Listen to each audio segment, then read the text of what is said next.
We had a district convention, a quarterly district meeting on Sunday, and I'm happy to announce that Kiwanis Club of Kingston was able to receive 2 awards. We received an award for timeliness in our monthly reports, as well as we were the recipients of an Interclub Award, runner-up for the district, as well as the Fellowship Award. We received the first place for Interclub Fellowship. So congratulations to this distinguished Secretary Willie, as well as the Interclub Committee Chairman, who also is DLJ Willie, and also for Fellowship, so for those awards that we received at the recent district meeting. And finally, I have to announce that in terms of a preview, that come next week, February 18th, we have a special guest, and so you can put it on in your calendars from now. We're going to have legendary music producer of over 50 years, Mr. Gussie Clark of Anchor Studios. Again, this month is Black History Month as well as Reggae Month, as you may well be aware, and we're going to have him as a special guest next week, Tuesday, to talk to us about the state of reggae music in 2025. So look out for that. That should be an interesting and presentation. So that's Gussie Clark next week, Tuesday, right here, same place, same time. So on that note, I'm now going to hand over to our recently minted DP, Newton, to go through the introduction of our members and our visiting clubs. Congratulations, DP Newton. And I think we have quite a few key clubbers who are here this evening. So make sure that you that they introduce themselves and we get to meet them all in the introduction. DP Newton, are you still there? Thank you, President Stewart. Thank you. I'm right here. Thank you, President Stephen, and thanks to everyone who have given us their good wishes. Just want to remind everyone that whenever a club is distinguished, I mean, yes, the president and the secretaries tend to be the one who are up front, but remember, it's the cumulative effort of the entire club. So it I must say, even though we had our challenges, I want to say thank you to the members of the Kiwanis Club of Kingston who really pulled together during some tough times that allowed the club to remain as a distinguished club. Now I know we want to get to all of the Black History questions, so let me move quickly through the welcomes. And I will start with clubs outside of Jamaica.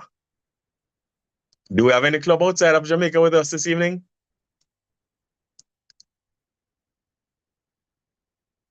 Any club outside of Jamaica? Okay, well, let's move on to Division 25 then. Yes, which club in Division? Please. Good Go night. ahead. I'm calling from Barbados. Kiwanis Club of Barbados North. I'm President Paulette Brooms, and I've got with me 5 members of the North Club joining you. It's a pleasure to join in your meeting tonight. We're looking forward to the quiz. Glad to have you, President Paulette, and your delegation. And as you know, it's always an open invitation. Any other club outside of? Of course. Any other club outside of Jamaica? Of course, but you were a bit fast. You know that we are coming from over and away, so you have to give us time to get the flight. I am distinguished. We will give you the time. Okay. I am distinguished Lieutenant Governor Joycelyn Watts Phillips, and I am the coach of the Kiwanis Club of Barbados All Stars, which is celebrating their 2nd year, and we're here tonight. And with me is Kawanian Palm Karu. A pleasure to be here. Thank you. It's great to have you and your delegation, DLG, but you're not coming from very far. You could swim that. No, I can't swim that far. real nice to have your delegation, DLG. Happy to have you. Okay. Any other club outside of Jamaica? Do we have any other club outside of Jamaica with us? DP Newton. Hi, I'm hearing you. Go ahead. Okay, Pamela Carew of Barbados. Okay, I see. You seem to be having some problem with your mic, but at any time when your microphone is working, you can always open it. But we do recognize your presence. Thank you for joining us. Good night. Any other club outside of Jamaica? Good night, President Newton. This is Good Pastor night. Sinclair of Little Yeah. City, Barbados. I have with me my president, but Okay. her voice is giving her a challenge. It is a pleasure to be here across the Caribbean spectrum. Okay.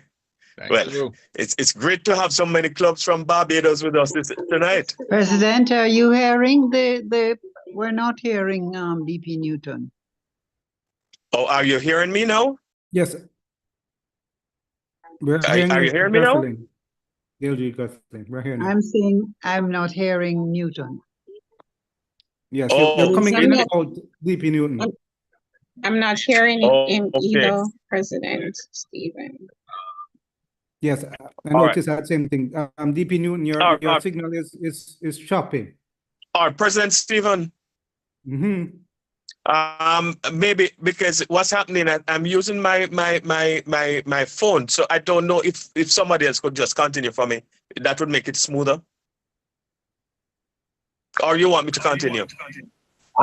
I am hearing you very well, but obviously, if other persons are not, we have to do something about it.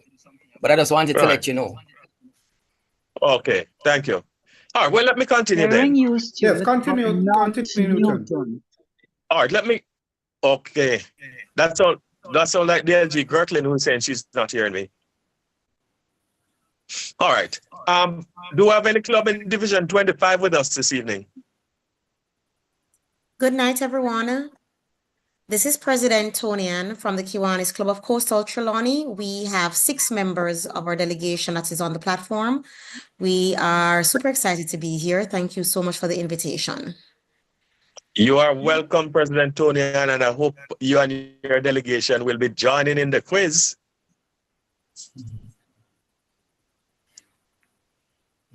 Any other club in Division 25? Good evening, distinguished members, Kiwanians, distinguished guests. This is Chairman and Director Crystal Heaven from the Kiwanis Club of Montego Bay. And I must say congratulations to the Kiwanis Club of Kingston for receiving their distinguished award. Congratulations. And we have 4 persons on so far. Looking forward to an exciting meeting. Thanks for the invite. Thank you, Director Crystal, along with your delegation. Always nice to have you. Do we have any club in Division 24? Okay, what about Division 23 East? Do we have any club in Division 23 East with us tonight? Let me just check. It's AJN, right? That's okay. Oh, it's underscore. DP Stewart, we're hearing you. We're hearing you, DP Stewart. Sorry. Okay. Any club in Division 23 East? DP Newton, good evening. We Go were ahead. not hearing you all along, President Stephen, but I suppose some persons were hearing, but I wasn't. Kiwanis Club of New Kingston brings you greetings, and I'm sure they'd like me to say congratulations to Kingston Club for achieving distinguished status, and congratulations to you as well for being titled DP and DS Willie. I'm sure Willie can't bother with the titles anymore. He has too many, but never mind. Great to join your meeting, and once again, congratulations. There are 5 members of New Kingston with you, and I'm sure President Sophia will find some time to send her congratulations to her father. Have a great meeting. Thank you, DLG Gertlin, and thank you for the wishes. Thank you and your delegation for being with us this evening. My pleasure. Okay. Do we have any club in Division 23 West with us this evening? Division 23 West. Good evening, DP Newton. Good evening. This is President Ornett from the Kiwanis Club, Sunshine City. We wish you a great evening, a great quiz evening, an exciting one. In our delegation at the moment, there are 4 of us, including D.A. Odens, Key Club and, not Key Club, sorry, K-Kids and Builders Club advisor. She's online with us this evening. We're looking forward to an exciting quiz as usual, and we wish you all the best as you continue in to work the work of Kiwanis, and congratulations to your club and to yourself and your secretary on the achievement of distinguished status. Thank you, Prez. Really appreciate it, and really appreciate you and your delegation joining us this evening. We hope it being a quiz on Black history, that a lot of us will learn things that we didn't know before. But thank you for your well wishes. Any club in Division 23 Central with us this evening? Division 23 Central, anyone with us? All right, now we want to know SLPs this evening is more you than anyone else. So we want the SLPs to let us know that they're there. So at this point, I'm going to ask the SLPs to open your microphone and let us know you're there. SLPs? DP Newton, remember, it's K-Kids Week. Yes. Yes. We have been busy with that. I'm seeing a head top. Oh, the LG Gertlin. So SLPs, no SLP? Okay, you're not coming on mic until the quiz. Okay. What about any guests of Kiwanian? No? Or do we have anyone else who has joined us this evening? Not a Kiwanian, not a guest of a Kiwanian, but you're with us? Okay. We know DP Stewart quizzes are long, so I am not going to take up much more time. I'm just going to say welcome, one and all. We really appreciate your good wishes. We really appreciate you deciding to spend the time with us this evening. And I am pretty sure, like all the other quizzes, it's going to be a great evening. Thank you for joining us. President Stephen, it's back to you, sir. Thank you, DP Newton. And don't go too far, because you know what's coming up next. So in terms of apologies for absence, distinguished Secretary Willie, any apologies on your record? Yes, sir, we have apologies from Treasurer Orville Lewis, as you know, is working in Grand Cayman this time. We also have apology from Past Director Ori Gordon and New Kiwanian Oswald Newell, who is off the island. Right. Those are the apologies we have. Thank you. Okay, thank you. Thank you. I'm going to call quickly back DP Newton to share with us any birthdays or special occasions this week for Kiwanians. Okay. Okay, thank you, President. And before I get to there, I remember seeing faculty advisor extraordinaire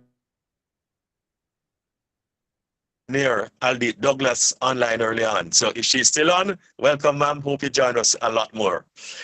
In terms of birthdays and anniversaries, we have Honorary Kiwanian Jeff Madden, who celebrates his birthday on February 22. And we have Kiwanian Colin Barnett and his wife Rose, who celebrate their anniversary on February 17.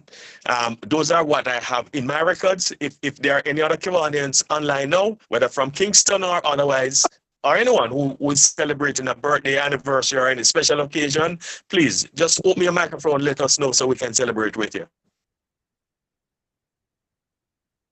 Anyone? I guess everyone is anxious for the quiz. Oh, go ahead. DP Newton, you'd be remiss if you did not wish happy birthday to Crystal. She celebrates her birthday tomorrow. Oh, whoa. I would have to find another country to go live. Happy birthday to my very good friend, Director Crystal Heaven. Tomorrow is your birthday. I certainly will give you a call. Thank you, DP Newton and everyone. Thank you so much. Okay.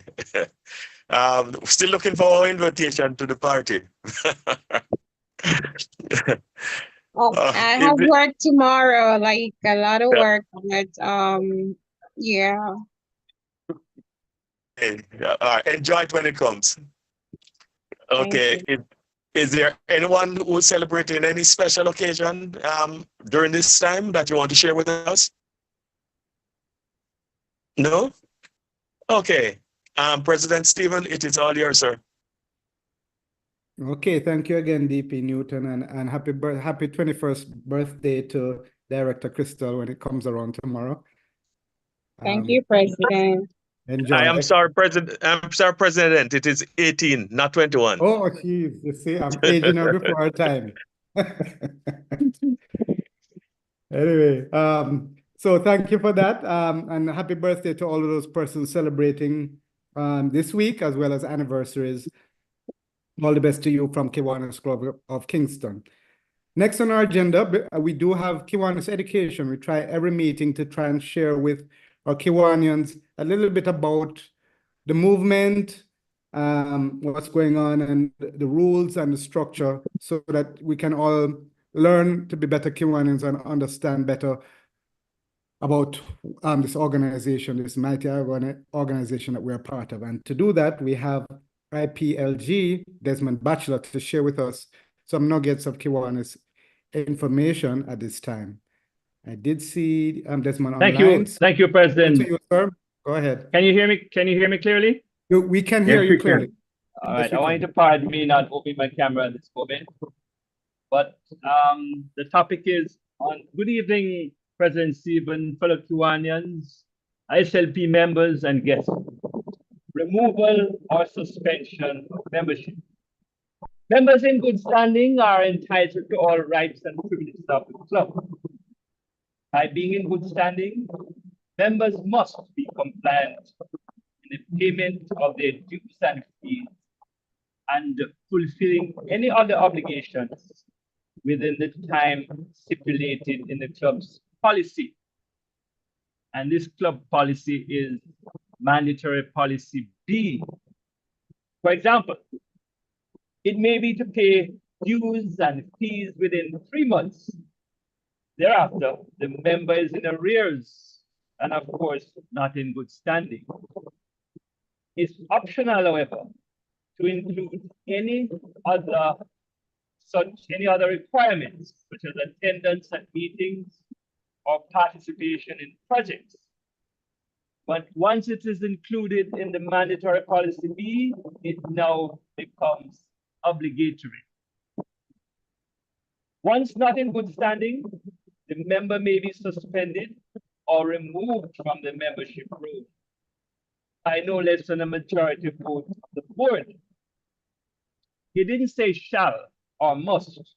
It says may, and may is optional. And the board can consider certain factors before deciding to suspend or remove.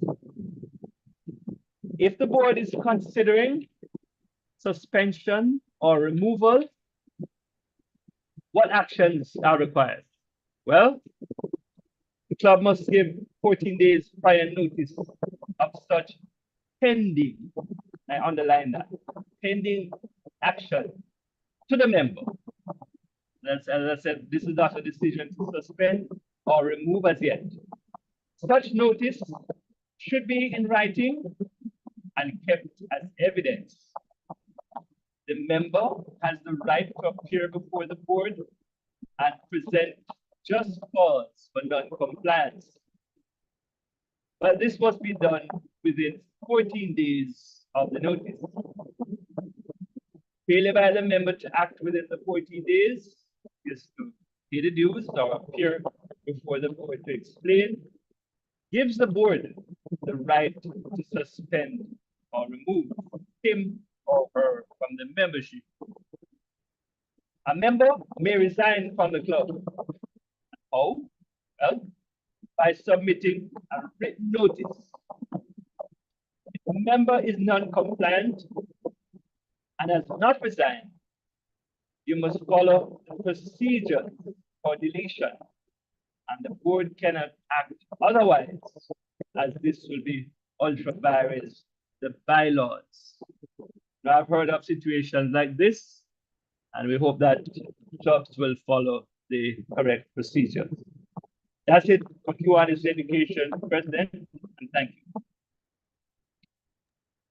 Thank you, IPLG. Desmond, it's education that we also heard at the recent district meeting that we have to pay due respect to our Kiwanians when they fall on hard times, and give them the opportunity to reconnect with the clubs before we terminate them or strike them off the register of our respective clubs. So very helpful as usual, and thank you for that presentation on Kiwanis education.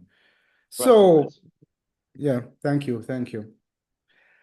Okay, so we're now to the main event or feature for this particular meeting, and I'm going to hand over to DP Stewart. President Stephen. Yes, sir. I'm hearing you, DP Stewart. President Stephen. I'm hearing you. I need a minute or two. Okay. I need another 2 minutes. All right. Are you hearing me? Yeah, I'm hearing you. I need another 2 minutes. That's Just one fine, sec. that's fine. All right, so what I'm going to do while DP Stu is getting his quiz together, I'm going to move the program around, and we're going to go to notices and announcements. And I'm going to ask DLG Willie to share with us some of the Kiwanis events and the Kingston Club member events that are happening over the next couple of weeks and months going forward. DLG Willie? Thank you. Thank you, President Stephen. Just to mention a few notices and announcements, is basically regards EC and C District Convention, Niagara Falls, Ontario, May 29 to 31, 2025. Early bird registration is now open. Closes, I believe, on March 7th. So if you want to register, now is the time to register for District Convention. Just a reminder, those who may want interest in attending the Kiwanis International Convention that's been held in Pittsburgh, Pennsylvania from July 26th to 28th. Of interest, the Kiwanis International President will be visiting Jamaica end of this month. He in fact arrives on Friday 24th and he leaves on Wednesday, January 29th. His activities while he's here will be circulated. Sorry, Willie. You said January, but I'm sure you mean February. Sorry, beg your pardon. It's February, in fact. Yes. Beg your pardon. He arrived February 24th. Let me just confirm that. That is in fact a Friday.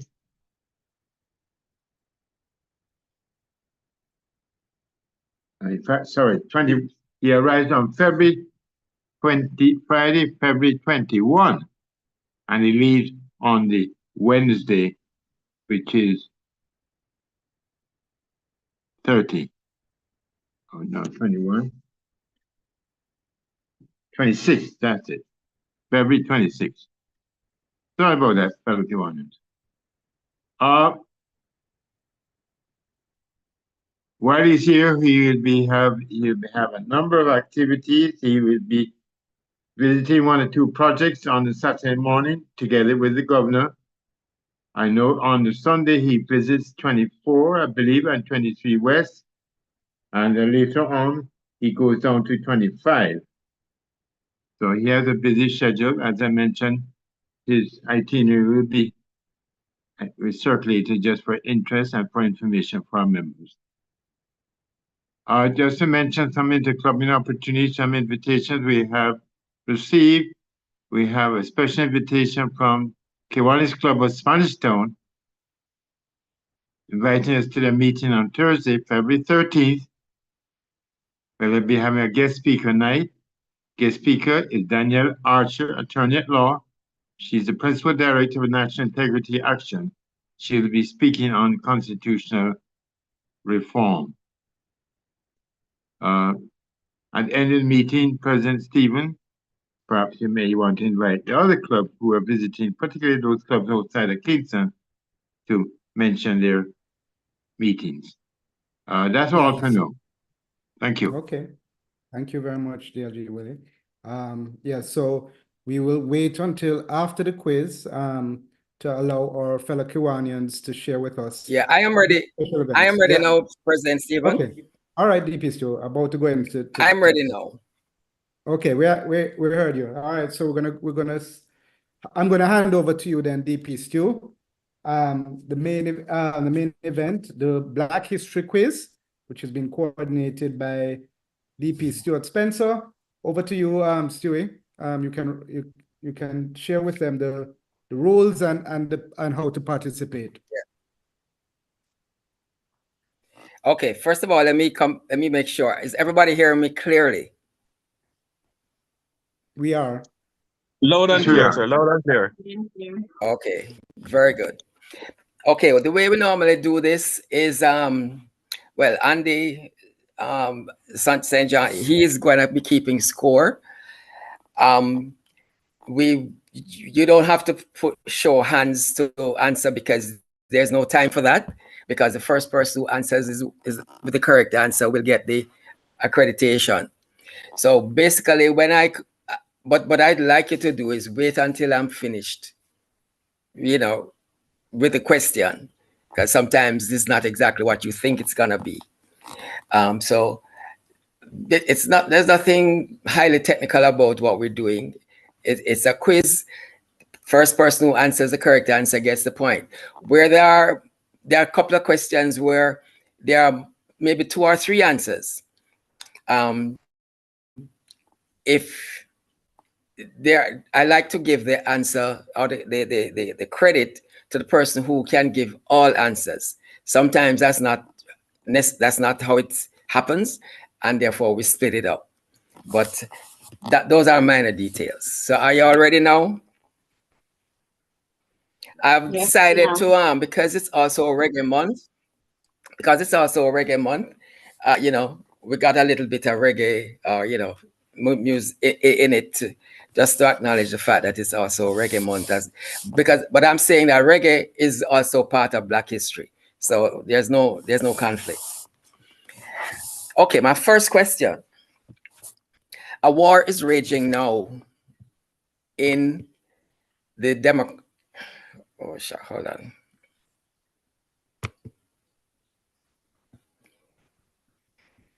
I just lost my screen. 1 second.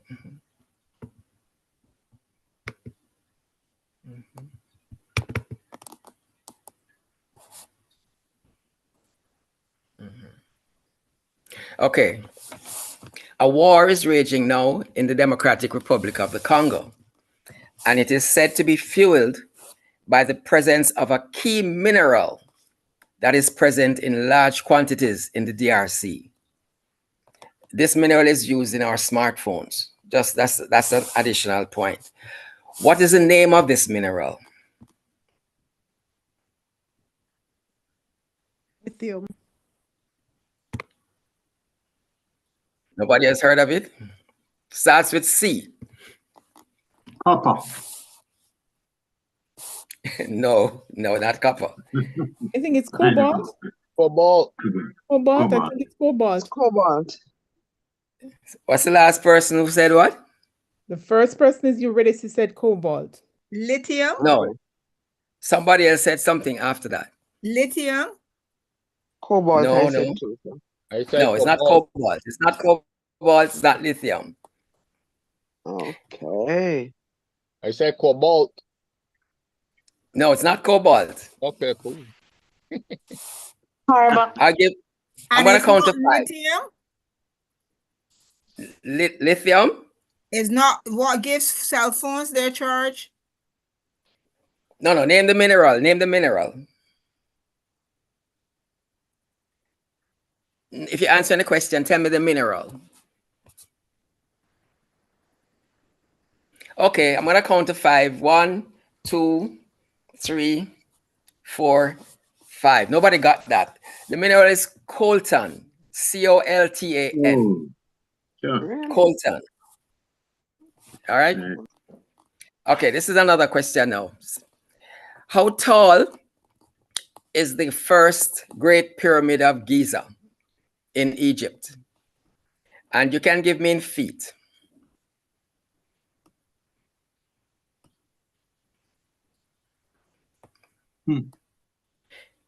If someone is very close, and that's the best answer, we'll give it to them. But if you're not even close, we can't. 481. That's correct. That's correct. You did your research.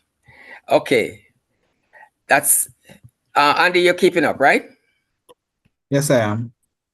Okay. Now here's some other information about the pyramid. This pyramid took between 20 and 30 years to build and consisted of around 2.3 million blocks. What was the average weight of each stone and the weight of the largest stones that were at the bottom? And you can give me a number in tons. All right. So obviously there are stones of different sizes, but so the average weight is a particular number, and the average weight at the bottom is another number, obviously a bigger number. So who can give me that?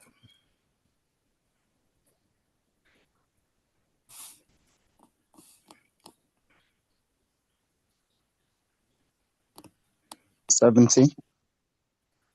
Which number are you referring to? It's a two-part question. Remember the average weight for across all the stones, and then the approximate weight of the ones at the bottom. So which one are you giving me? One at the bottom, 70. And what about the one at the top? The average ones that encompass the whole thing. Probably about 5 million. No, remember it's tons we give it. We're talking tons. Weight. Oh, probably 8,000 tons. You said 70 tons. I'm not following you. You said 70 tons at the bottom, and then you're saying asked about 8,000. a specific stone, right? You asked about for one. No. I thought Hold on. Let me explain myself again. There are stones of various sizes that have to be cut to make up the pyramid. If you look at all of them, you can compute an average weight. But the ones at the bottom are definitely bigger because they form the base. So it's two things I'm asking. What's the average weight of a stone across the whole pyramid? And what is the weight of the stones at the bottom? That's what I'm asking. So you can start again if you have a better understanding of the question. Can I answer? Sure. Yeah, man, anybody can answer because we haven't got the right answer yet. Would the bottom be stone be at least 80 ton and the top maybe 25 ton per stone? I'll offer another answer. Yes, please. Overall, I would say about 2.5, 3 tons on average, and the base, I would say on average 80 tons. Okay, that is the complete answer, and that's accurate. So the second person gets it. The 80 tons was about okay, but the average that you gave me was way off. So the second person gets it because he gave both answers, and I didn't indicate whether the bottom one was right or wrong. Okay, so going on to question number 4. Just a second. Okay.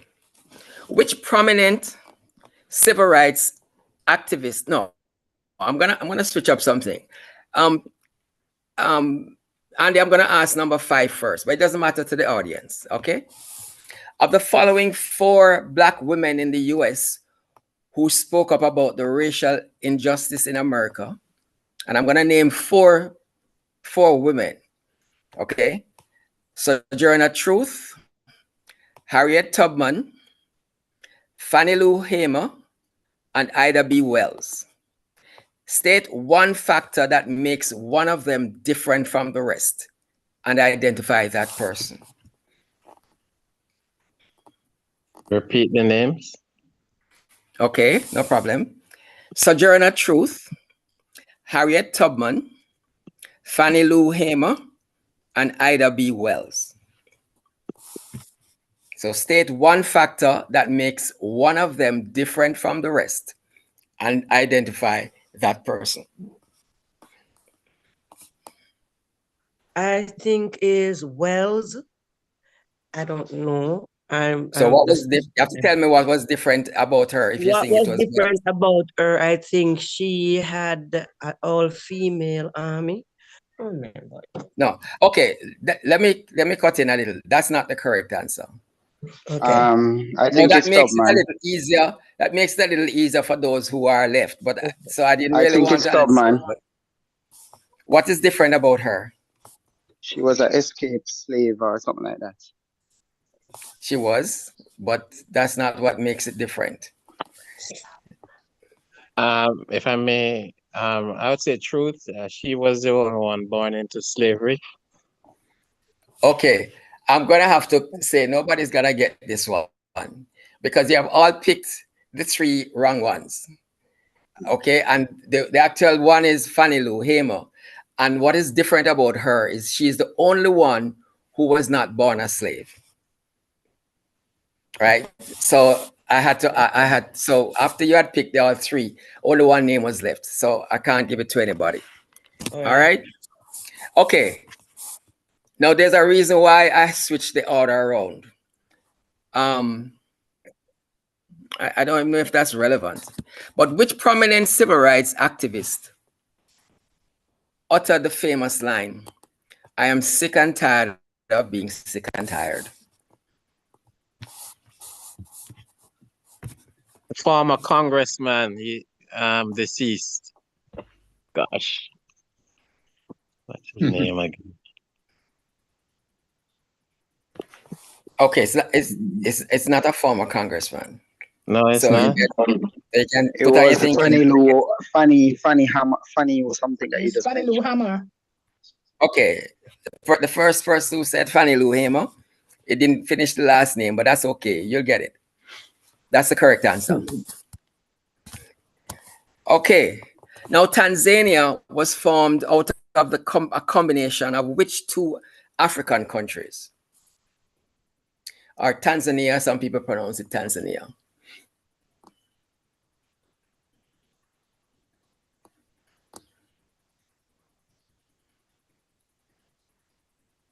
No takers? No one. Zanzibar. Come on, somebody must can get that one.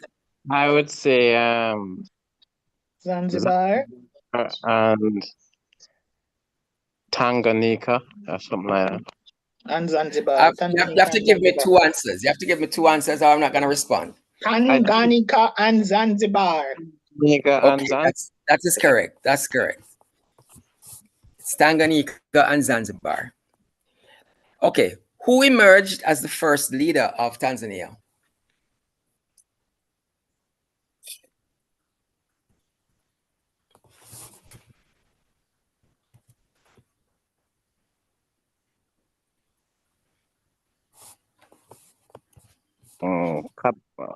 What's it? Julius Nyerere. Julius Nyerere. Julius Somebody. Nyerere. And I got it right. I'm the first person that said it. Okay. Andy, are you aware who got it right first? I'm not sure. Yes, Miss Hanshaw was right. That's right. Okay. Okay, that's good. That's good. All right, guys. Now we're going on to Was that number 6? Yes, that was number 6. Number 7 now. No, that was number 7. This is number 8. There's a book written in 1938 called The Black Jacobins. Who was the author and what was the book about?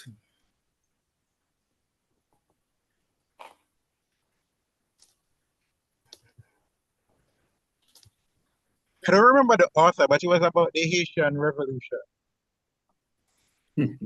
Okay, I need 2 answers before I even answer you. CLR James and about CLR the Overture and revolution. and it was about the same revolution. Andy, who gave both answers? DP Clement Johnson. Okay. Excuse me? Okay. That's the right answer. CLR James. Where was he from? That's not a question. That's not an official question, but where was he from? Trinidad. Say? Trinidad. Trinidad, yes. Yes. Trinidad, that's correct. Okay.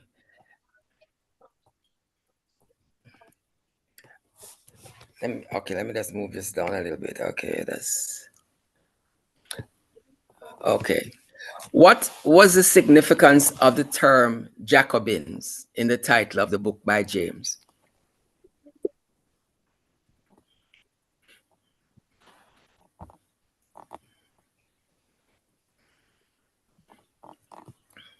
Come on, DP Judith, answer that. I don't know. Was it the slaves? I don't know. Go on, Judy. To Nobody? speak revolutionaries, maybe. What's that? To reference revolutionaries. I need a bit more than that.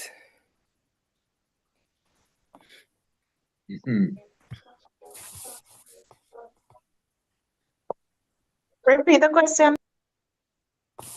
Okay, what was the significance of the term Jacobins in the title of the book by CLR James? Maybe it reference a French political movement as well. Okay, that is better. That is more complete. The revolutionaries in Haiti were inspired by the French Revolution. You may recall the French Revolution predated the Haitian Revolution. And one of the radical left-wing movements that arose out of the French Revolution was called Jacobin. So CLR James tied it in to time was taking place in that area. So that's the rationale, and the last person got it right. Okay. In addition to Toussaint Louverture and Jean-Jacques Dessalines, there was a Jamaican who played a pivotal role in the Haitian Revolution. What was his name?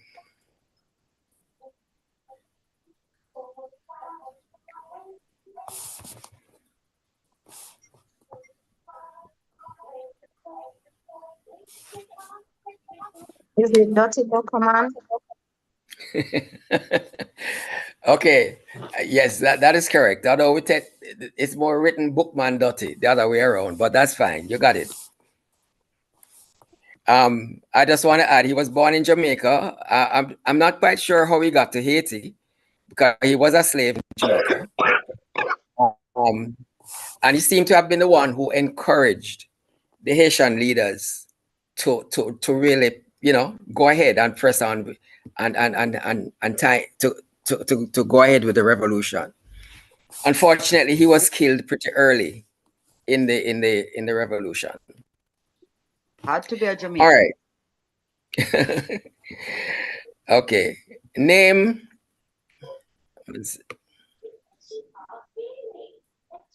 the first Black actress to win the Triple Crown in acting, which is a Tony Award, an Emmy, and an Oscar. Madge Sinclair. No, that's not correct. What? Oh, the girl from Abbott Elementary, which is Viola Davis? No, she. It is Who Viola said Davis. Viola? Who said Viola Davis first? I did. Viola. Andy, you clear? Yes, that goes to VP Zuri. Okay. All right, number 13. One of Bob Marley's most famous songs was No Woman No Cry. But Bob is not listed as the composer of the song. Can you name the person who is credited with writing the song, and what was his connection to Bob? Can I answer by I think it is Blackwell. You know, Chris Blackwell. I'm looking for a name. Chris Blackwell. no, it was No, just Georgian. Georgia was. Did you hear the question? Did everybody hear the question? Do you want me to repeat the question? Yeah. All right. One of Bob Marley, I'm hearing a little disturbance in the background. That's some kind of TV or something, please. Okay, one of Bob Marley's most famous songs was No Woman No Cry, but Bob is not listed as the composer of the song. Name the person who is credited with writing the song, and what was his connection to Bob? Vincent Ford. But I don't know his right name, but I think it was Georgie, and he was one who lived in the same space as Bob, who was his very good friend.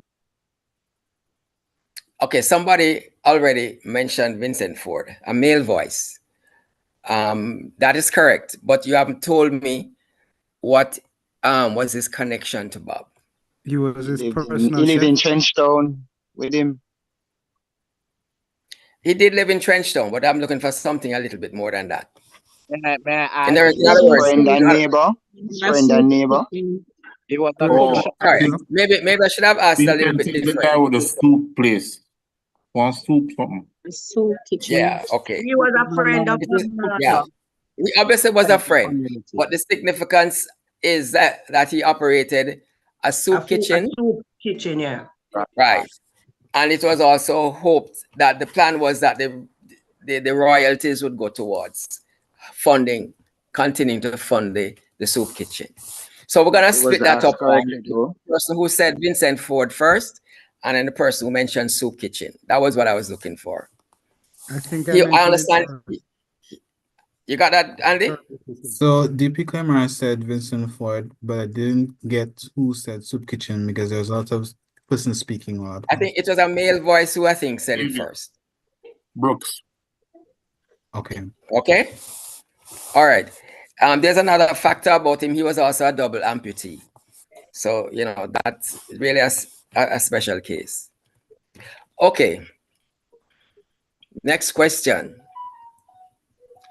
Haiti, or rather the Haitian people, put a key clause in its constitution when it became independent after the revolution, which they were pressured to remove during the occupation, during the US occupation from 1915 to 1934.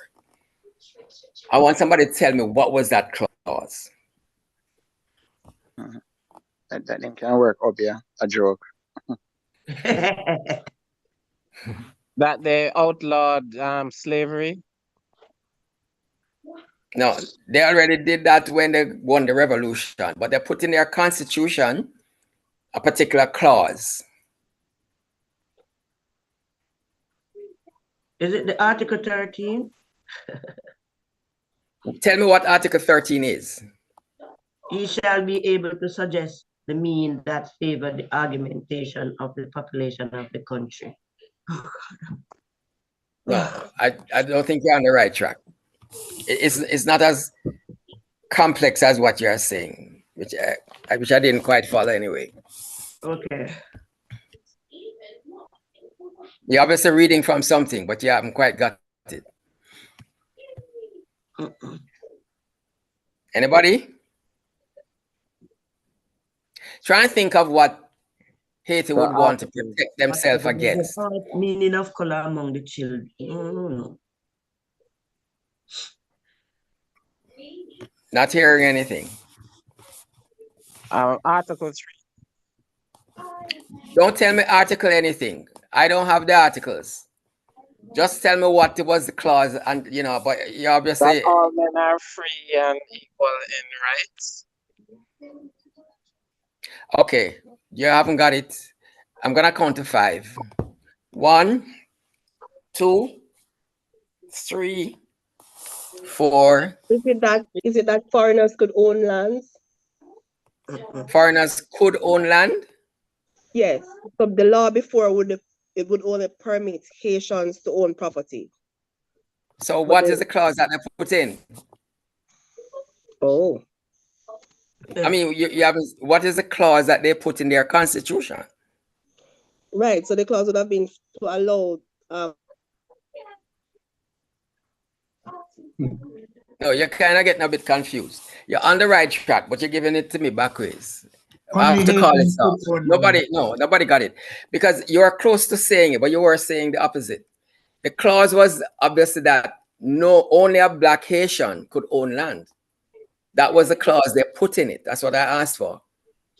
And it was the Americans, while they were occupying Haiti, who forced them to remove that clause. And they eventually, under pressure, did that. And then the result is, you know, foreigners and foreign corporations could buy up whatever they wanted and hit. That's part of why Haiti is what it is today. Not saying that you have to restrict ownership, but they were in no position to control that once the clause was removed. Okay. In 1915, U.S. Marines seized Haiti's gold reserves under the pretext of safeguarding U.S. interests. The bank, oh gosh, well, sorry. I touched something and I lost my screen. 1 second. I'll soon get it back.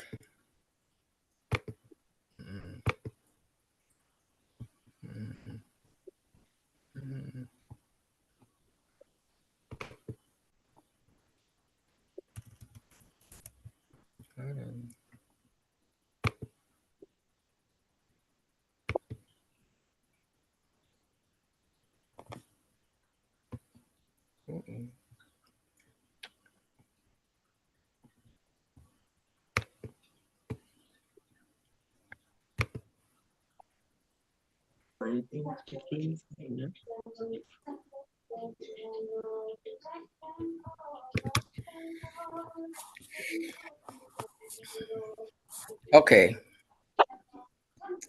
Let's get back to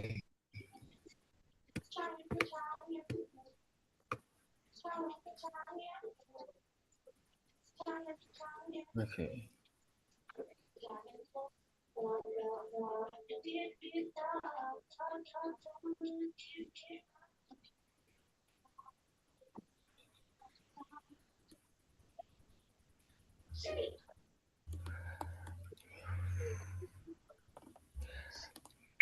Okay.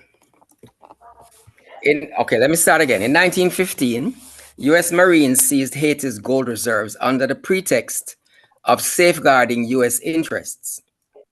That bank that got the gold was the precursor to which bank that is well known today? Citibank. That's my question. Who said somebody answered a while ago? Yes, I said Citibank. Okay, that's the correct answer. The original bank was the National City Bank of New York, which after a series of mergers is today the bank we now know as Citibank. Isn't that date off though? Because isn't the treaty 1915 and not the invasion? What date? Isn't the invasion the year before, which was 1914? Yes, 1914. I'm telling you when. Okay. You might be right about it. Might have been in 19. I'm not sure if it was in 1914 that they took the gold. The occupation is from 1915 till 1934. But I'd have to double check that. But that doesn't have any bearing on the answer. Okay. Yeah, man. I know it's not for that. Just for information. But I'll double check that because I think there was a difference between when they took it and when they started the occupation. Obviously, they took the gold before they started the occupation. All right, Mike, that's but it's very close. When I was looking back a while ago, I realized that I missed a question. Andy, when you see me miss a question, just at least alert me here. I missed number 11. Doesn't matter to the audience that it's number 11, but I want to do it now. Name the tertiary institution. This is a two-part question. It's a three-part question. So make sure you listen to the whole question, all right? Name the tertiary institution that had the first CKI club in Jamaica. Now, the question is not finished. Also, what was the original name of that institution and who were the founders? That's a three-part question. Repeat again. Okay. Name the tertiary institution that had the first CKI club in Jamaica. Also, what was the original name of that institution and who were the founders?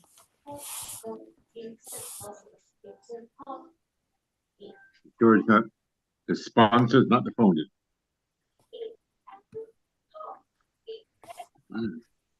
The founders, not of the club, you know. Who were the founders of the institution? Are you getting me? Are you understanding me right, Willie? Yeah, I understand. Okay.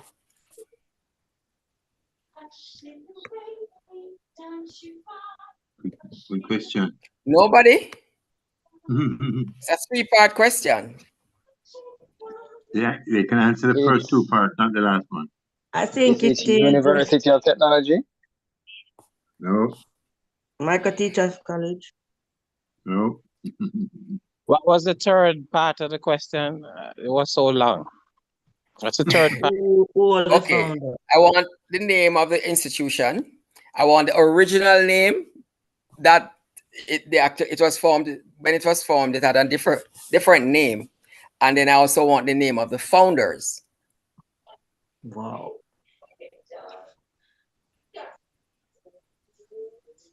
So y'all don't know which is the first CKI? Oh, I know what's happening. University. But that's not the complete answer. No. Micro College and then Micro University. I said it and he said no. No, I didn't say no to that. I didn't say no to that. I'm just saying that is a three-part question. Okay. But I did say Michael Teachers College. I actually didn't hear that answer anyway, but maybe Andy did. But I didn't respond to an answer because I heard pure silence. No, I heard her. Okay, fine. So what I want the original name, and then I want the founders, the name of the founders. If nobody knows that part, then I'll move on. I'll tell you and I'll move on. Okay, it was Michael University College.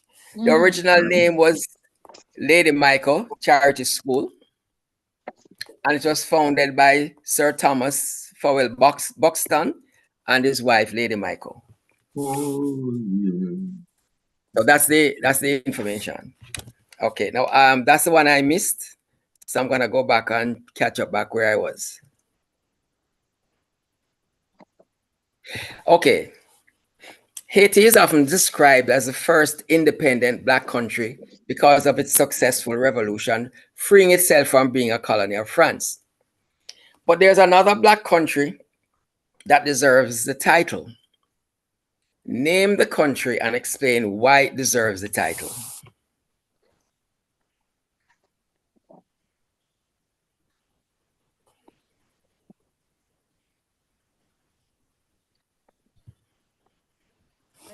Jamaica, because we went across there and helped in the revolution. No. Well, we helped them. We didn't free ourselves. What was the question? Like, what? I didn't get the full question. Okay, Haiti is often described as the first independent Black country because of its successful revolution, freeing itself from being a colony of France. Remember, this was back in 1804. Right, but I'm saying, but there's another black country that deserves that title. Name that country and explain why it deserves that title. They're neighbors, probably. But I don't know why. Somebody else can say why. Which neighbor are you talking about? Dominica Republic? No.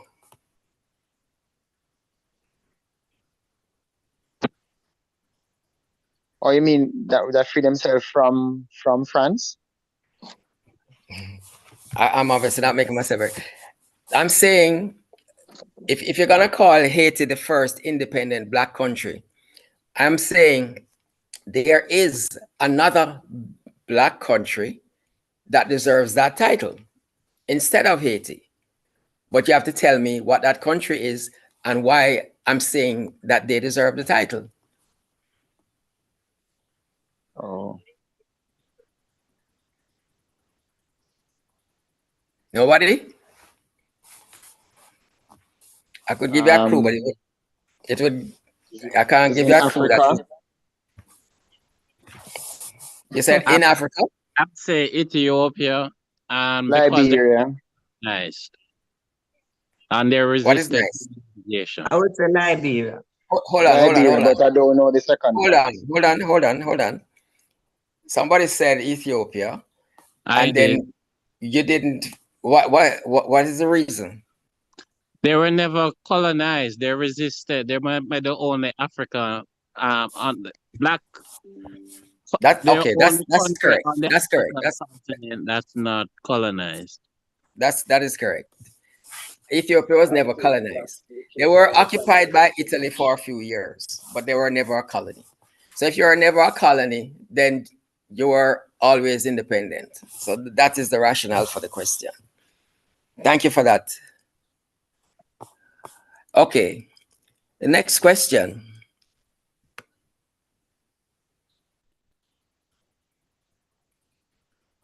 What is the ancient name of Africa and what was its meaning?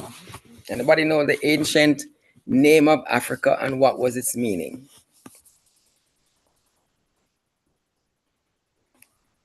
And I'm not talking about what Europeans would used to call Africa, if they call it anything. This would have been an indigenous name in terms of what was the ancient name of Africa and what was its name. Grandmother and mother of the Garden of Eden. What is the name? Oh, sorry. You haven't given me the name. Alkebulan. Alkebulan. Okay. It sounds like you're reading that, but it's all right. It's all right. That's correct. And the meaning was mother of mankind. And there's also the reference to Garden of Eden. Okay.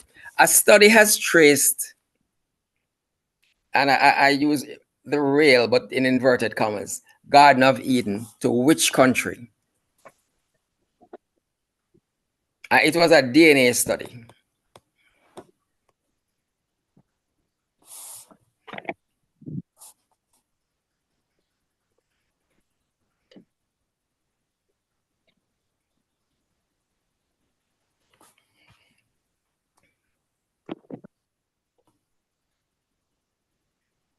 And let me just add this. Amarinia. I'm not hearing you clearly. Is that Amarinia? I am not even hearing you clearly. But it doesn't sound like a country I'm familiar with. Armenia. No, it's not. That's not correct anyway. Spell it. Where? Where? I haven't heard an answer. Is it Botswana, sir? Yes, it's Botswana. But I'd just like to add, this, however, may be interpreted as where original man was found and not necessarily as proof that there was a Garden of Eden, in case there's some doubt about that. But Botswana is the country that was identified. Okay, let's move it along. What do the names Granville Woods, Lewis Howard Latimer, Elijah McCoy, and John Standard all have in common, other than the fact that they were all Black Americans?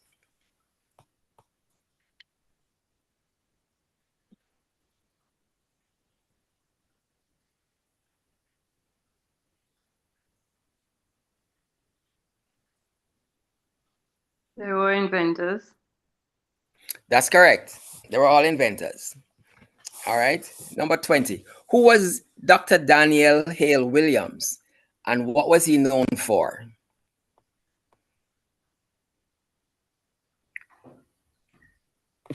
He was a Black man as well. He was a surgeon. Give me something more than that. An American surgeon. Well, I already told you he was a Black American. Okay. Oh, he founded a hospital. Come again? Daniel Hale Williams, Black American, he performed the first successful heart surgery. No, not the first successful heart surgery. You have to be more specific than that. He's known for being the first to perform a successful heart surgery. I'm saying that's not accurate. You left out something. That is Wikipedia's story. Well, I'm not going off Wikipedia. Open heart surgery. That's correct. Open heart surgery is what I'm looking for. Oh, the open heart. Okay, so that is sufficient to answer the question. And the person who said, but the person who said he was a, well, I asked what was he known for, and what I really want, that the answer is really that he performed the first successful open heart surgery. That's what I was looking for. So that is the answer. Okay, I said he was a surgeon. That's the answer. The person who said he was a surgeon, that was not adequate, because I said, give me something more. So there will be a half point assigned. No, it's not. It's only 1 point. It's only 1 point, because that's the only answer. The second person to answered in part. You mean about the hospital? No, about the open. I didn't bring that in. Say it again. No, but what did the first person answer? That he was the first to perform. Oh, okay. You understand me? Yeah. That's the only answer. He was the first person to perform open heart surgery. The other information that I've added is just peripheral. In that he was also the first person to found a hospital that had interracial staff. But that wasn't, I didn't need that as part of the answer. Okay. Let's go on. 20, yeah. Okay, Madam C.J. Walker is often described as the first self-made female millionaire in America. How did she make her money? Here, hot press here. That thing, hot comb here. She she pressed the hair? How would you make $1 million pressing hair? Hair products and things. Okay. Hair products. Hair, beauty and hair products. Fine. That's the answer. Who is the richest Black man in Africa, and what is his net worth?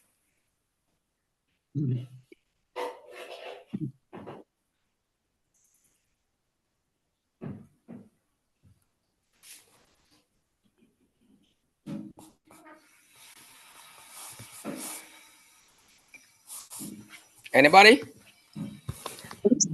Aliko, what? Dangot. No, network. And Is that network one person? Is that one $1.8 person or two million. people? Hold on. Somebody did say the right name, but I was wondering if it was one person said the first name and another person said the second name or what? No, I said both names, and his worth is $10.8 billion. Okay, that's correct. Which country in Africa has recently built an oil refinery so large that it has disrupted the European oil markets, because that country no longer has to export its crude oil and import refined oil products, and can now also supply many other African countries with their needs for refined oil products. Name the country and the private sector group that owns the refinery.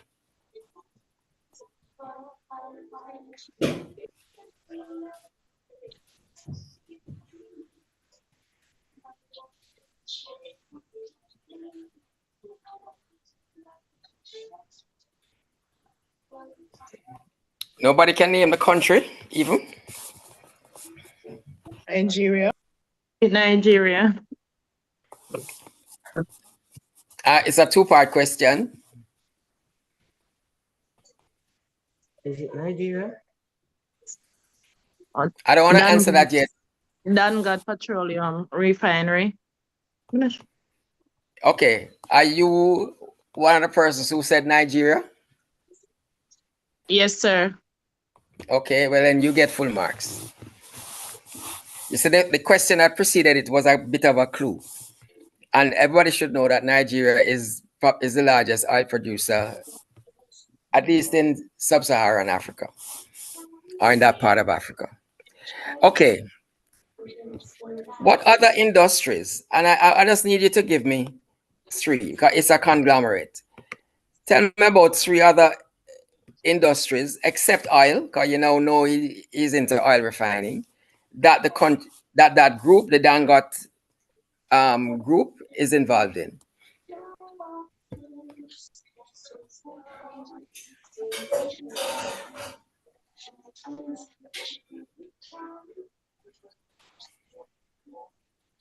Agriculture, fertilizer, and telecom. Could it be sugar? Could it be? Go ahead.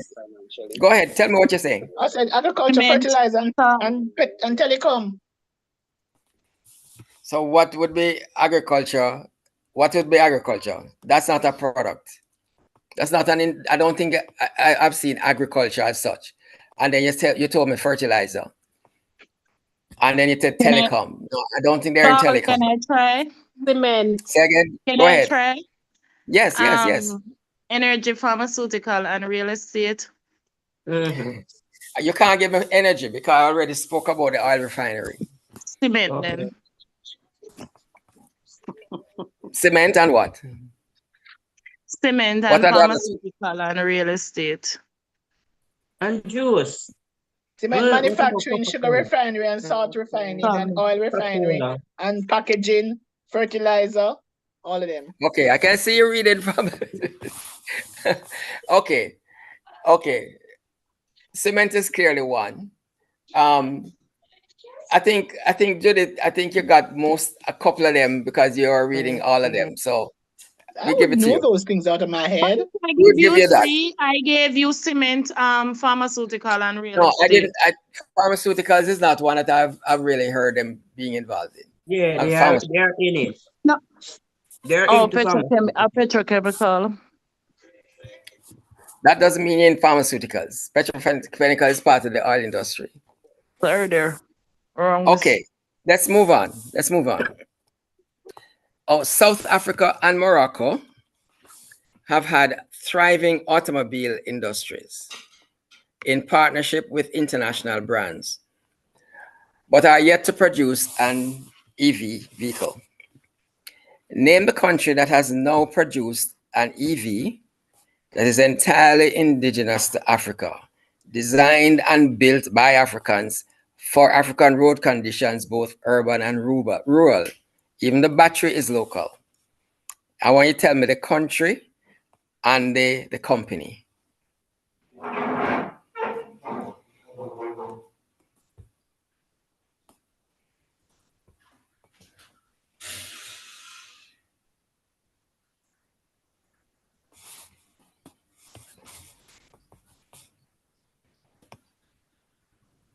I think we're giving too much time to answer the questions. We have to move it along a quicker. I'm gonna have to African country. What is that? Pretoria. What's that? Pretoria. I'm not hearing you. Kenya. What? Pretoria. Pretoria.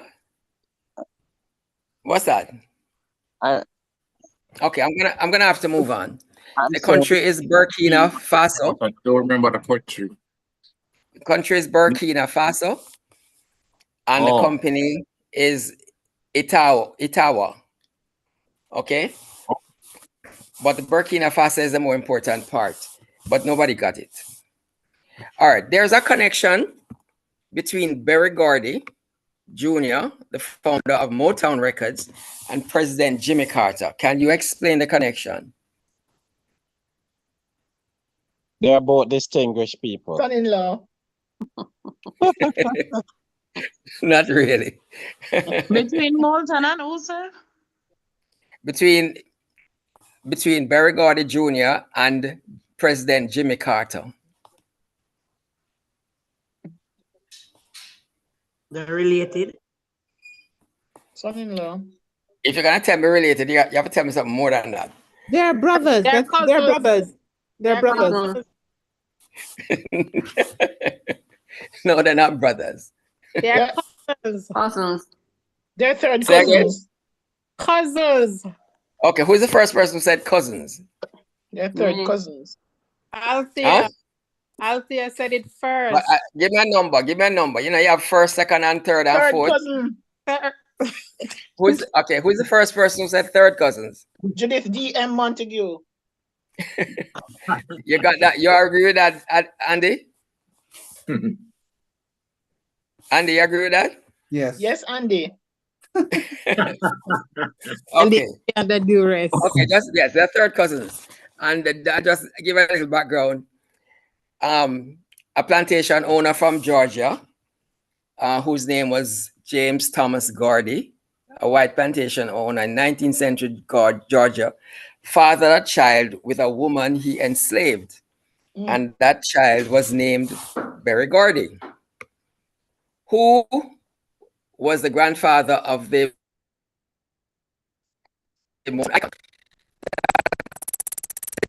plantation owner also had children with his wife and became the grandfather of Jimmy Carter's mother.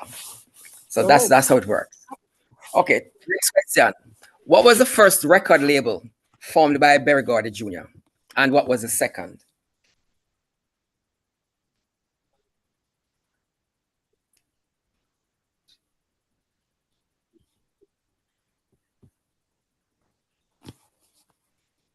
I can't give you too much time to go look it up on Google, you know. Nobody? Records. So what was that? The records. It's a two-part question. And? I said, what was the first and what was the second in terms of the record label? Oh, the second one was Motown and Tamla Records. Yeah, and then Motown. Okay, the second person. Okay, but you have to give me. Yeah, I'll give it to the person. Tamla Records and then Motown. No, hold on. I'm gonna give it to the person who gave me both answers. Okay. Okay. No, that was so Tamla was the first and Motown was the second. Who was the first artist to have a hit with either of the two entities and name the song? Ooh. Can you repeat the question? Who was the first person to have who was the first artist to have a hit with either of the two labels, but it would have been still the same connected companies, and name the song? The Matadors. And them sing before I was born.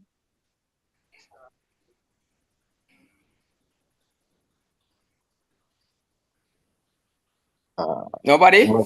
I'm gonna have to move on because it's taking. Barrett Strong. The Money was the song.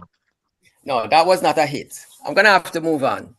The first artist to have a hit. I'm gonna move on. It was Smokey Robinson and the Miracles, and the song was Chaperone. Chaperone. You can't give so much time because you know all you're doing is looking it up, and we have to. It's gonna stretch out the quiz too long. 29. Who is credited with teaching the Wailers about harmony from the days when it was Bob, Peter, and Bonnie? Well, that's funny man, the name.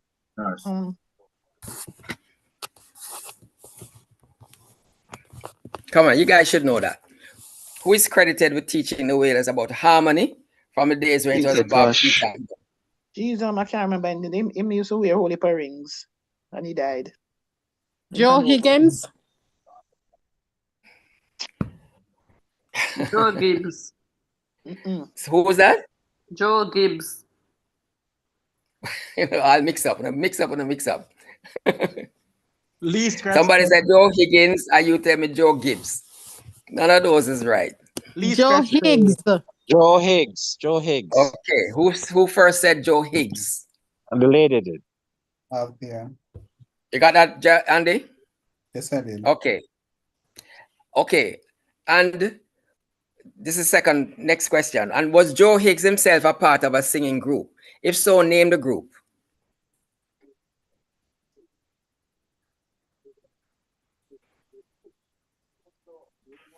It's pure young people we have here tonight. Higgs and Wilson. Right. Yes, he was half of Higgs and Wilson. Okay, moving along. You got that, Andy? Yes, I did. The Whalers worked with different producers in their early days. Name the producer who worked with them on these songs. I'm going to name 3 songs. Soul Rebel, Duppy Conqueror, and Small Axe. Who was the producer who worked with them on that? Joe.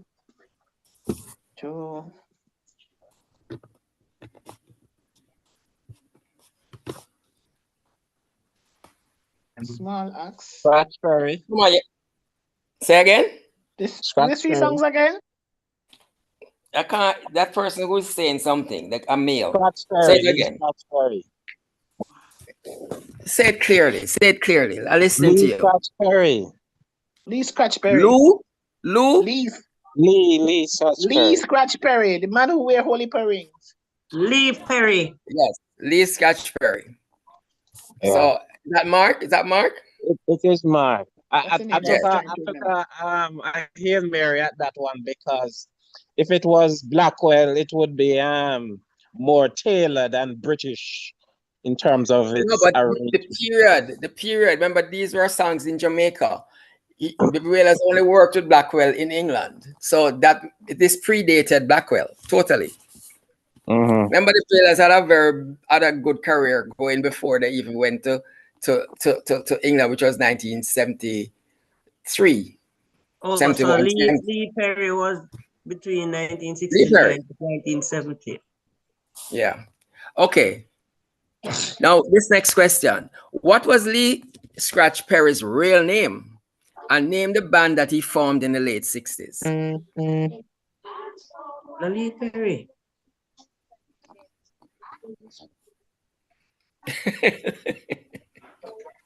It's not a trick question, you know. What was his given name? And what was Rainford Perry. Rainford you Perry. And what was the name? Give me it's a 2-part question. What was the band he formed in that period? Rainford you Perry. The Upsetters. Upsetter. Okay, so the first person who said Upsetter sounded like Mark. And the first person who said Rainford Hugh Perry. So split those numbers then for me. And then Arthur Richards gave both. I was on mute, regrettably. Okay. Now here's the next question. Okay, here's the next question. Wait until I finish the question, right? Who sang about, you teach the youth about Marco Polo and you said he was a very great man. You teach the youth about the pirate Morgan and you said he was a very great man. Name the artist and the song. Lee Scratch Perry. Barrington. Reeves. I thought everybody would know that. Why? I thought everybody would know that quick. Maybe you didn't sing it in the right key. Bob Marley sing it. and the Wailers. Come on, guys.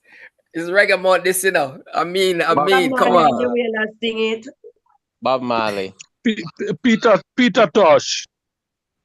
Bob Marley and the Wailers. Thank you.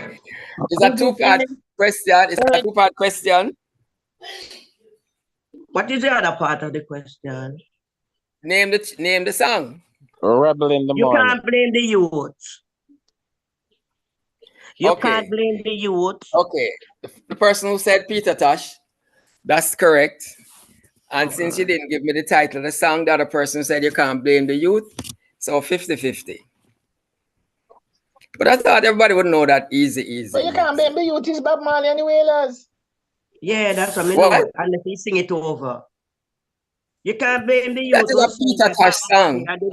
That is a Peter Tosh song. Yeah, but I'm Song by saying maybe Bob Bob Marley and the Marley sing it Wailers. over.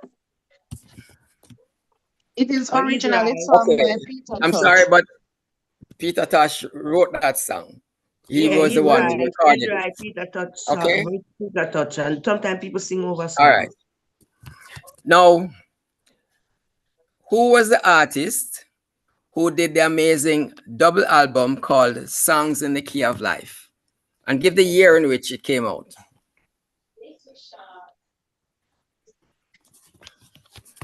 Songs in the Key of Life. Yes. Stevie Wonder. Why? I could Am I hearing an Stevie answer? Wonder. Stevie Wonder said. I said it Yes, before that man. you said it. You said it. It's Stevie a Wonder, two-part question. 1976. 1976. Stevie Wonder said it. I said it first. No, I said it Okay. first. Yes, that is the person who said it first. But you didn't tell me the year. I said 76.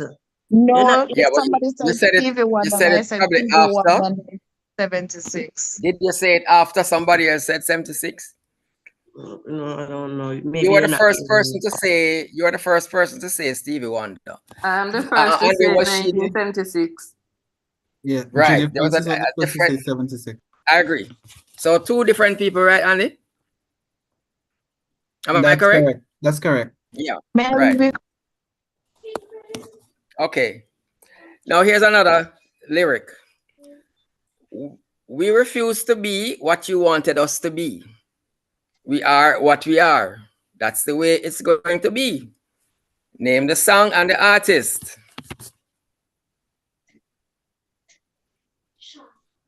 Bob Marley.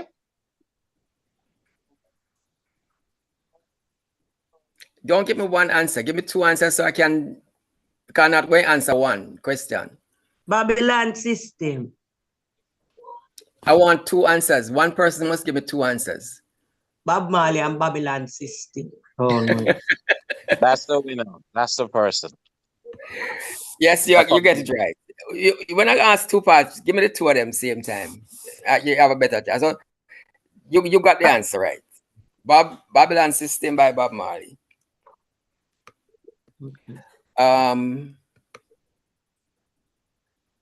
What number am I at? Sorry.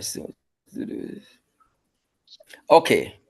Who was the first athlete to run 100 meters in under 10 seconds? Also give the time he ran and the place. Powell, 9.98. And I think Sorry, tell me. No, hold on. What you said first as the name? is it Asafa Powell? And it is 9.98, and I think it is No, Ben Hassan. No, you're not correct. You're not correct. Jim Hines. Jim Hines, The first- 9.95. Jim Let me hear what Hines, he said. 9.9 seconds. Jim Hines, 9.95. Jim Nine- Hines, Jim Hines, 9.9 seconds. 9.99. It's a three-part In question. 1968. Go, let me hear. In Okay. Jim Okay. The Hines, first person. 9.9. Okay. 1963. Hello.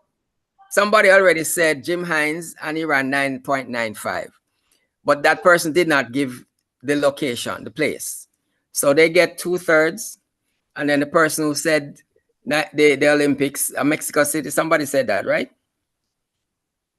96, 1968. Did somebody say that? No, sir. 1968 Olympics. Actually, the year was 1968 said, not the Olympics in place. No. Mexico City. What did I ask? I asked for the time he ran. The Yes. name and the year. Nobody gave the location. 1968. Okay, nobody No. gave the location. Right, that's correct. I made a mistake. Nobody gave the location. 1968.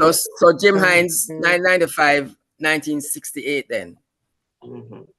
Is that correct? Yeah. Time you ran? Yes. The name, Jim Hines, and its time. You said That's the the two. No, that's the two location, components. not the year, the location. 9.95. No. The person who answered Jim Hines 995, you get 2/3. Nobody answered the third part. Of course I did. Why you not hearing me? I said 1968. Why you not That is hearing not a me? location. That is not a location. Okay. That is not a location. That's a time. Okay. Okay. Who was the Sacramento. first? No, Who was the? Andy, you okay, right? Andy, you okay? This one was a bit unclear because No. The one person answered Jim Hines and ran 995. But I did the third part of the question was the place. Nobody gave me the place. So that part goes unanswered. Question That too part long. goes unanswered. All right. So the person who said Jim Hines 995, they get 2/3. Okay. But you initially asked the year, not the place. It was year that the question. No. I was reading it. I was reading it and said the place. But then in my responses, I might have mentioned something about the year, but that was not what I originally asked. Okay. Who was the first Black female tennis player to win a major tennis tournament? That is one of the slams, one of the 4 slams. One of the 4 slams, what that mean? Okay. In tennis, you have 4 slams that go together to make up a Grand Slam. It's the US Open, Wimbledon, the Australian Open, and the French Open. Those are the 4 main. Althea Gibson, Wimbledon. No, I didn't ask you which tournament. I just asked you who was the first Black female tennis player to win a major tennis tournament. Althea Gibson. Okay, moving along. Althea Gibson. Somebody answered it already. Excuse Who me. was the first Black male tennis player to win a major tennis tournament? Similar to what I just described. Ash. That's correct. That's correct. The first person who said Ash, that's correct. Who was the female? Althea Gibson. Oh. The female was Althea Gibson. Gibson, right. Arthur Ashe is Oh, the you just male. check it, right? You No, check no, it, no, right? I said it, but I had it, but I wasn't sure Okay. that was what was said. Is the name Okay. Ash or Arthur Ashe? Arthur Ashe. No, Ash is a surname, and that's adequate. That's adequate. Okay. The next question, we're running down. We have about 4 or 5 left. Name the group of Black. Now listen to this very carefully. Name the group of Black air pilots who fought with distinction in World War II. Tuskegee. And whose, let me finish the question, please.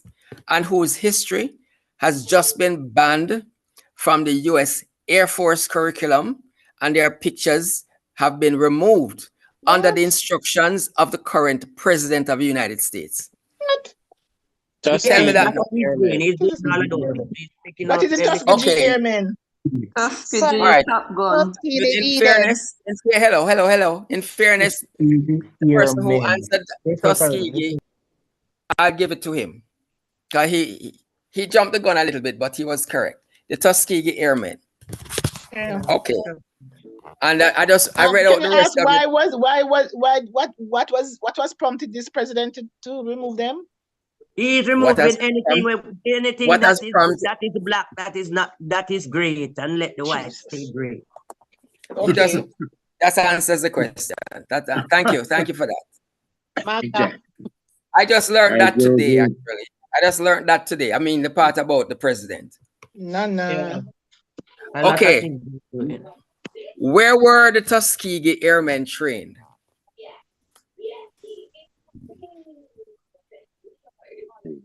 Where were they trained? Alabama. Alabama. Is it in US here? Alabama is correct, but I wanted something a little more specific. Okay. The institution.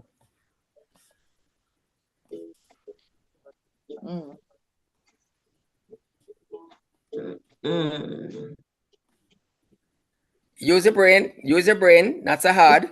Tuskegee Make Institute. the linkage. Make the linkage. What? The Tuskegee Institute. I'm not going to give you that. I want the right name. What, Tuskegee University? That's correct. That's correct. Mr. All Sir, right. I'm going to get it right, sir. Oh, What? yeah.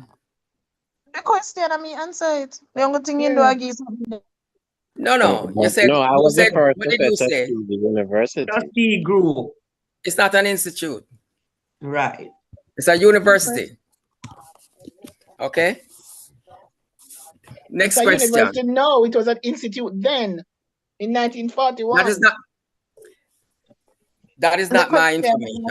The place, and I said Alabama. Yes, but I didn't. I said I wanted more than Alabama. Okay, I wanted something more deep, and that is why. And then I said the institution. Okay. The Tuskegee It is program began Alabama. in But that 1941 was at not. the Tuskegee That's Institute. not what I wanted. All right, we're moving on. We're moving on. Describe what was the Tuskegee study, and about which a movie was produced called Miss Eva's Boys. Who can tell me about the Tuskegee study? Some movie buff can answer that. Well, you shouldn't need a movie to answer it. Me not watch movies, so me not know. No, I'm saying you don't have to know the movie to answer it. Okay. The movie came much later. Nobody knows about the Tuskegee study. It was about syphilis. Is it? They injected black men with syphilis. It's syphilis. No, that's not correct. No. That part is not correct. Untreated syphilis in black male. And never treated them. Okay, untreated syphilis in black males. That is the point. They didn't inject them with syphilis. Okay, so I can't take that. But there was a movie about that? Yeah. Yes, Miss Eva's Boys. The point was that they preyed on let's say deprived black males, 400, about just under 400 black men. Yes. Took them, and this was sponsored by the let me just read what I have so that I can get it right. CDC was involved, as well as the US Public Health Service. Public Health Service, yes. Right. And they pretended to treat these men who had syphilis, but they were not treating them because they wanted to learn how syphilis, if untreated, what effects it would have on the body. Jeez. That is America for you. Okay? Yeah. Everything Guinea pig. Black people are guinea pigs. Well, usually when you're a guinea pig, you know you're a guinea pig. You know you're the guinea pig. So this is worse than that. Okay. The study was run from 1932 to 1972. And it's a whistleblower who blew the story. Okay, next question. So we only have about 4 left. Tuskegee University has an excellent reputation for producing graduates in what discipline?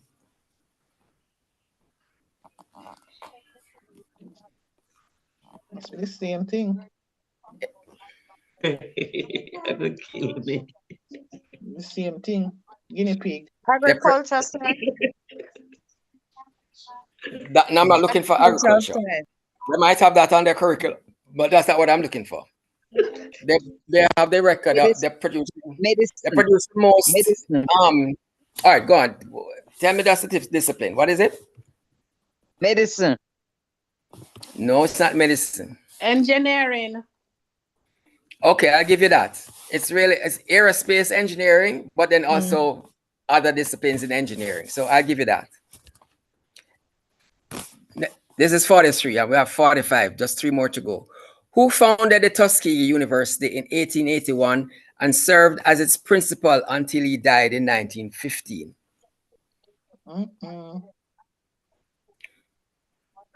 It's a name. It's a name you have heard. You must have heard the name. I'm sure when I tell you the name, if nobody gets it, it's a name you would have heard. Booker T. Okay. You didn't say Washington, but I give you that. Really? Booker T. Washington. Booker T.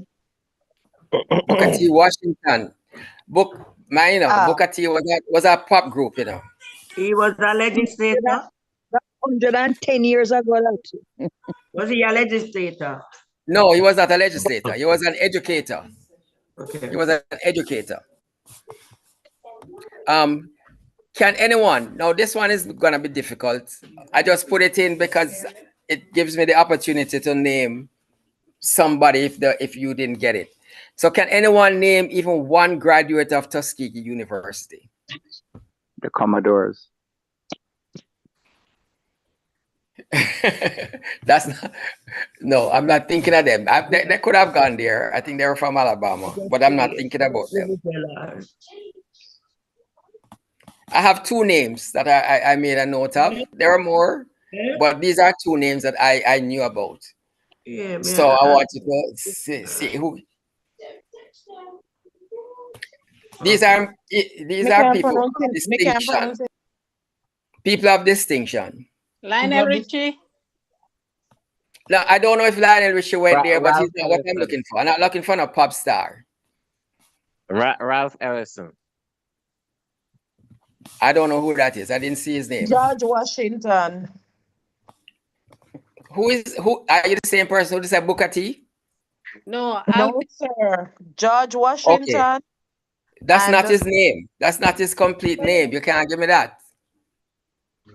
George Washington was the first president of the United States. Is that him you're talking about? George Washington Carver. Okay. And Booker T. Washington. No. Booker T couldn't have been a graduate. He was the one who founded it. I had said Carver, really, but she can. I didn't hear you. Take that point. I didn't hear you. George Washington Carver is one graduate. Yes, that is fine. And there's another one because I just mentioned this other. That's the Irish potato man. No, not Irish potato. Carver was the peanut man. Peanut, yes. And sweet potato. Okay, probably that. But I know more about the peanuts. And the other person I made a note of, I can't remember when he became, is General Daniel Chappie James. I remember when he was the first four-star general, first black four-star general. I'm not sure if he was in the Air Force, but I can't remember if he was only the best four-star general in the Air Force or in the whole army, the whole of the U.S. forces. But I have no clue who that is, but my answer was correct though. The Carver part. What? No. What's the your answer? Commodores. I said I have no. No, I'm not considering pop stars. Sorry. But George Washington Carver counts. And I asked for one, so that person gets the answer. I asked for one, just one. Okay, and the last question. That ends the 10 quiz. points.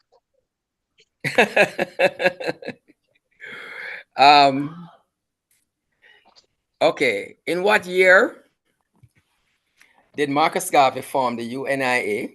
And in what year did he die? A two-part question. 2 parts. Don't give me one.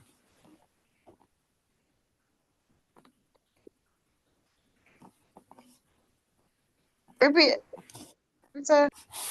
In what year did Marcus Garvey form the UNIA, that's the Universal Negro Improvement Association?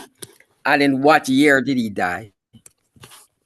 1914 and 1940. Okay, that's correct. 10 points. 1914 and 1940. You're late. You're slow. I should say you're slow. You're not late. You're slow. Okay. Thank you very much, fellow Kiwanians and guests. I'm hoping that you guys learned a few things. And you know, this quiz, this one has taken me the longest time to put together, because when you're doing a quiz with multiple areas, it's easier to find them. But when you're doing a quiz and focus on just one theme, it wasn't very easy. But I'm but I think eventually, I got 45 questions that were worthy. So thanks for being a part of it. Good job, Stewart. Good job. Well done. Thank you. And Andy, you can tell us, I don't know if you need a little time. No, I have the results here. It's top three. Well, it's interesting Say because what? we have a tie for third place and a tie for first place. No, when you have a tie for first place, that means there's no third place. Okay, then. So it's 3 people. So the top tie for first place. No, go so. Stewart. Yeah. Just some interesting information here. I just found that Mr. George Washington Carver. He actually went to Iowa State University. He's buried at Tuskegee University. He's buried there. Yes. His resting place is at Tuskegee University. Just information. Just for information, not to be clear. Not to question your No problem. Thanks for that. I'll double check it after. But we'll go according to the information that we had. Yeah, man. Okay. And sir, you said when you have a tie for first place, there is no third place. You mean there is no second place? Second place. Well, what I mean is only 3 people going to get it. You see, when you go to the Olympics, and you have a tie for first place. Yeah. Yeah, third. Nobody gets a bronze. You remember in 2008? Yes, but why? That's what I meant. Because you only have 3 medals: gold, silver, and bronze. The first 3. It's just the first 3. So when Sharon and it wasn't Sharon. In our case, Shelley won, and then Sharon and Karen came second. There was no bronze medal. So that's the principle I'm going off. Okay. Okay. So the top. However, sorry. However, one other second, Willie, what we have coming up, what we can offer. I didn't go through that before. Alex fundraising is a Barbie Fry. Annual Barbie Fry. Okay. All right, here what we do. The 2 first place winners get 2 tickets each for our Barbie Fry. And you will know when it's coming up. It's gonna be, it's a little way off. It's the first Friday in June. First Friday in June, after district convention. After district convention. Usually it would be the last Friday in May, but because of district convention, we move it to the first Friday in June. And then what I'll do, where we have the ties, we'll give those both of them, we'll break tradition and give both of them 1 ticket each. All right, so make sure we have the names. Go ahead and give us the names. Willie, can you record it? What will the third highest person get who stands alone in this listing? No, everybody. I'm covering everybody. No, I'm covering everybody. No, because first, come on. Yeah, you said you had 2 first place, right? I had 2 first place initially and 2 third place. And 2 third place. Mm-hmm. Right. So that's 4 people. I cover them both. No, and 1 second, I presume. Yes. So there are 5 persons, as I understand him. How you get 5? Because there's a second as well. 2 first place and 2 second place? No, 2 first, 1 second, and 2 third.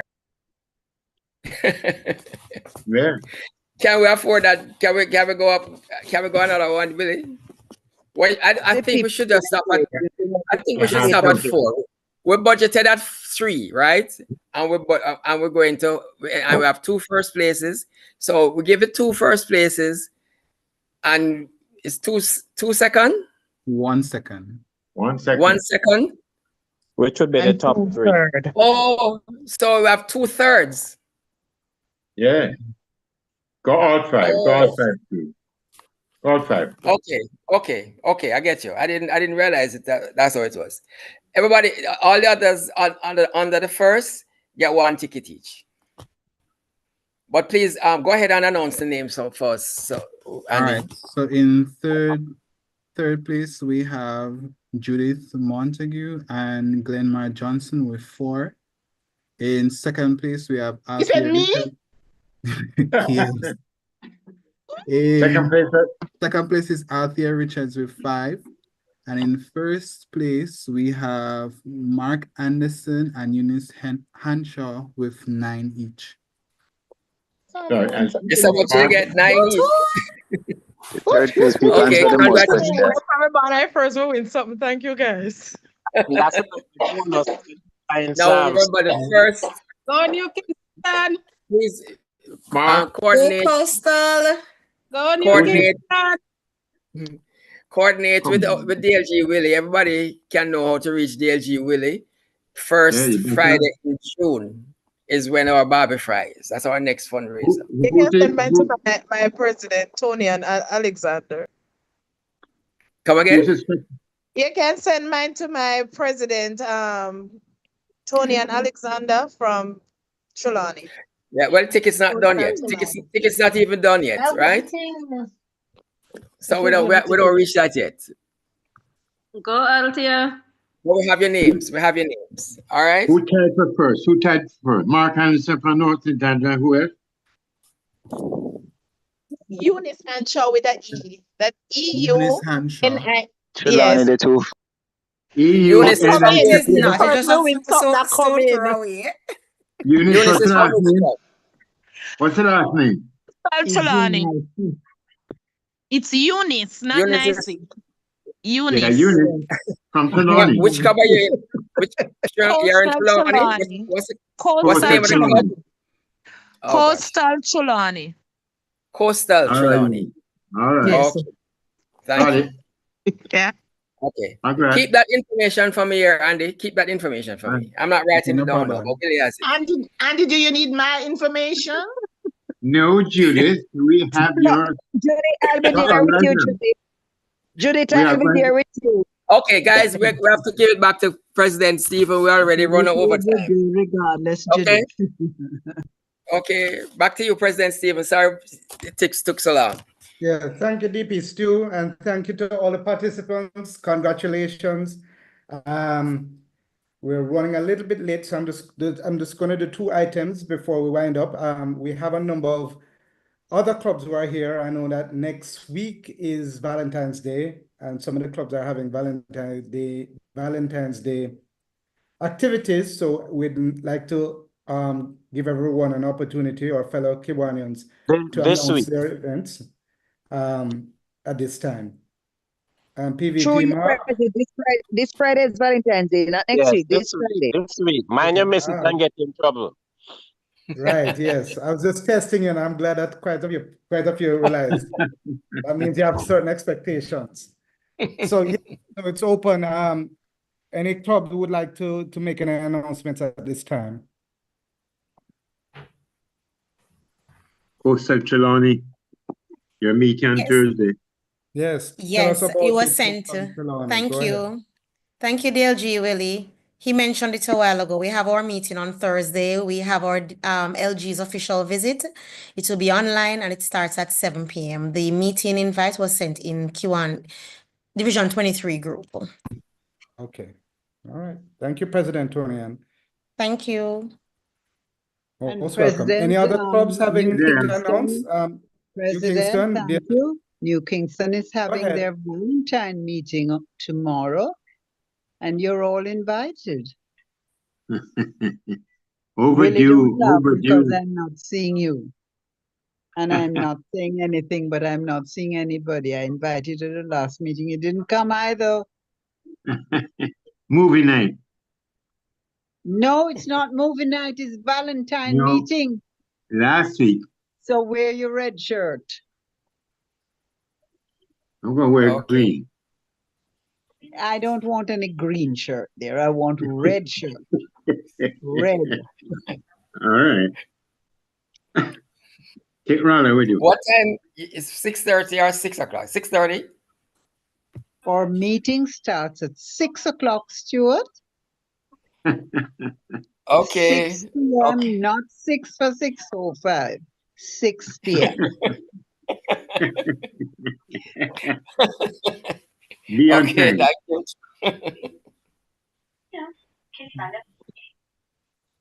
6 p.m. All right. That's Kiwanis Club of New Kingston. Is there any other club that would like to share with us their event? President Stephen, tomorrow is the Kiwanis Club of Barbican fundraiser. Is the Patrick Brown Play Barefoot Battalion. But we only have 2 single tickets remaining. Only So two. if only 2. That's a good problem to have. Yes. So if anybody is willing to grab those last 2 tickets, they can reach out to anybody in Barbican. Actually, a good place, Emma. Good place. Yeah. Kema, what you can do is just put somebody's contact information in the chat.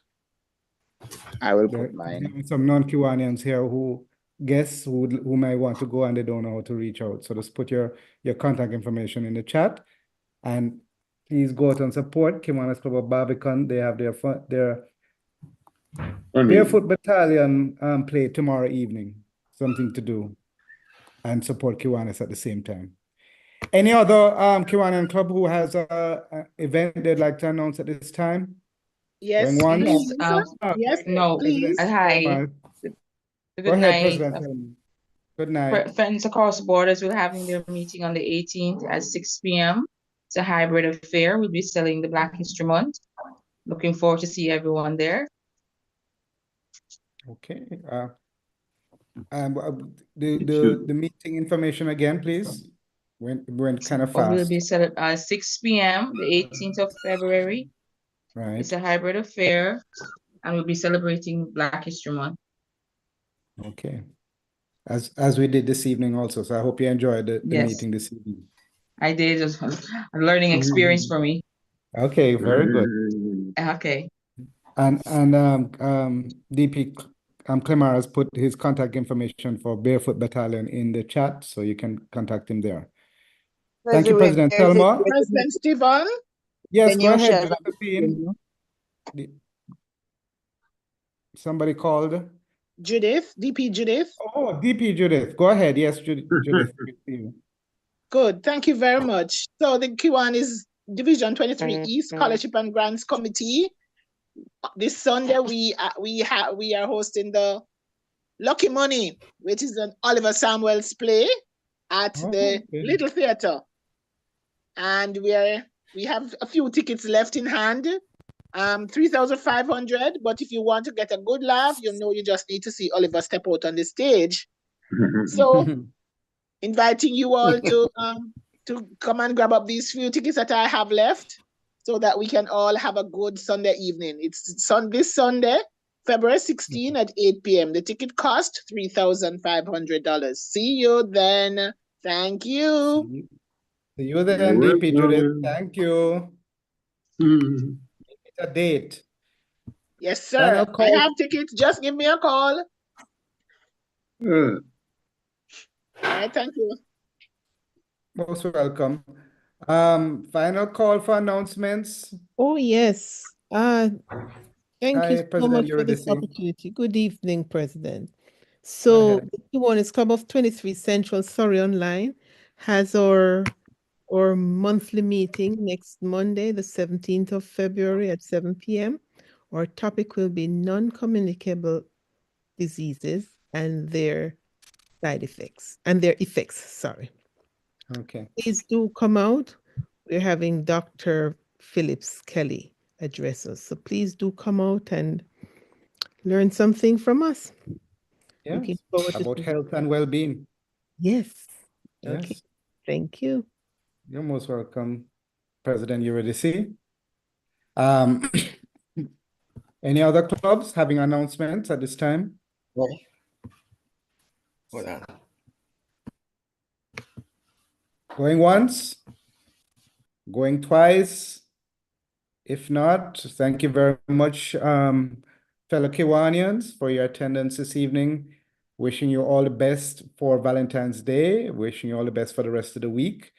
And thank you again on behalf of Kiwanis Club of Kingston for coming out. Remember, next week, Tuesday, we're celebrating Reggae Month, and we're going to have as our special guest, Mr. Gussie Clark, legendary music producer. So look out for that next week, Tuesday at 7 p.m. right here. The flyer will go out shortly. And so you'll get the Zoom information.